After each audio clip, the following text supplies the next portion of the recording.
Get out.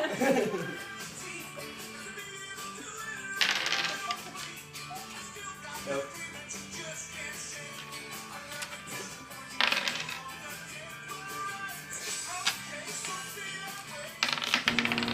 Do you think drinking is a problem at Kutztown? No, I don't. It was a lot worse years ago than what it is now.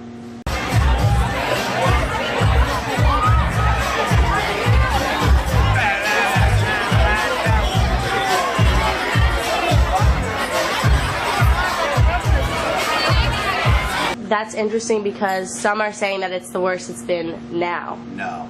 Years ago when I first started this business, kids would be out till 5 o'clock in the morning partying it up still. No, it's not as bad as it was. It kind of calmed down compared to what it was. Motherfucking round again. Tell that bartender, make that motherfucker stronger. I wanna go all night longer. A couple rounds going down like water. I wanna go. Have you had any experiences with students and drinking that were... Yeah, we had a few here. We had a couple fights out in the alleyway. I don't want to say fights because that's cliche, but I think the craziest thing I did up here was steal a bike, to be honest. And like, I went to go ride and see some friends.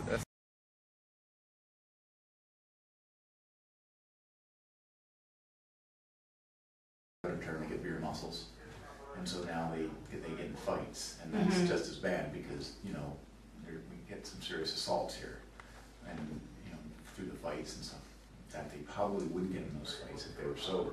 What's the sobriety test? Do you think it's because Kutztown's such a small town that students lean towards drinking more often? I think that it is more pronounced because the town is a small town. So if you were to go to a different school, say Lehigh, which is in Bethlehem, they probably have the same percentage of students that go out drinking, but they're spread out a little more. Here it's concentrated because there's no other place to go. Except Main Street, really. So there's no other place for them to go. So so it seems more pronounced. But if they were in Lehigh, or if they're at Muhlenberg or Albright, there's probably the same percentage that go out drinking. It's just that they're spread out a little bit more. It's bad. Like, I have a friend who goes down to UMD, and I've heard some crazy stuff down there. I don't know, I don't think Kutztown's as bad as some places.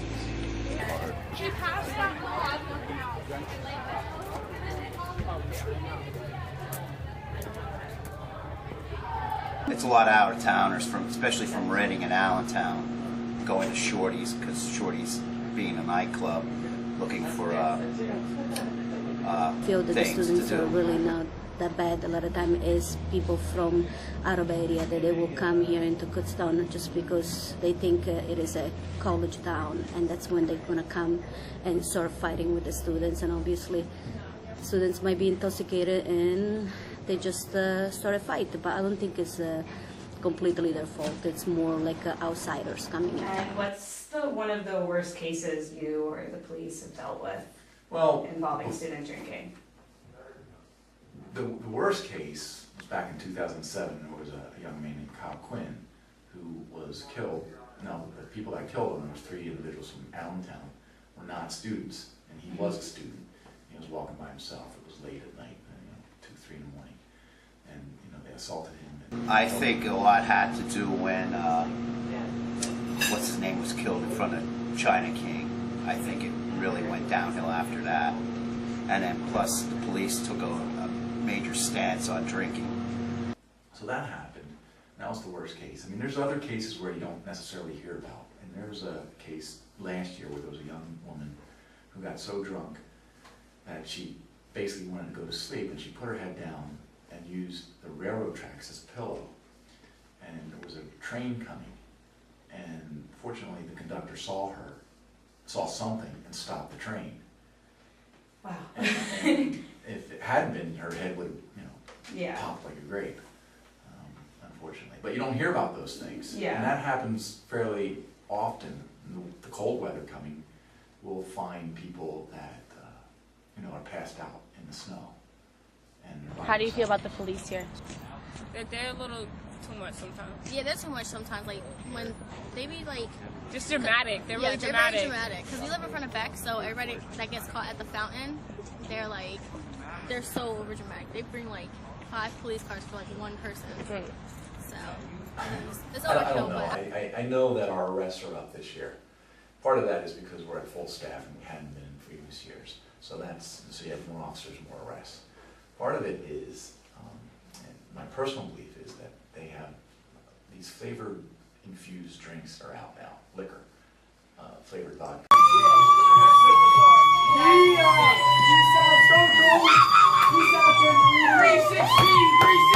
can't fucking hear anything.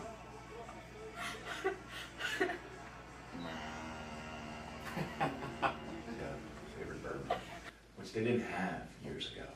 So you'll see young women and they'll say, well, they pregame, everybody pregames, so they pregame, but they're doing pregame with shots. And they do like 3 or 4 shots, and they're drunk before they even realize it.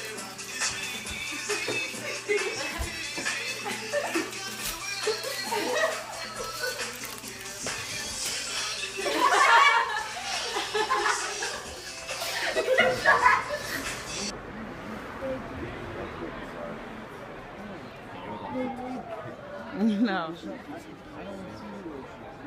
And so then they end up, then going out. And either they're going to end up having contact with the police because they're so drunk, or, they go to the bars and they get drunk there, or worse, they get more drunk and then they have contact with the police. So I think that, I don't know if it's the worst it's ever been. I think what it is that it's the access is easier because of these flavored drinks. Typical weekend, most of the time is brown liquor, E&J. If I got the money, grab some Hennessy. But yeah, either that. But nah. Do you think these issues will ever change or improve? No. Why? I mean, why? I went to college 35 years ago, and it was really no different then than it is now. I think that it wasn't as destructive as it is now. I think for whatever reason, people are more destructive when they get drunk. But there was always that, you always had the frats and going out and getting drunk and doing stupid things. And I don't think that that's changed since before I went to college.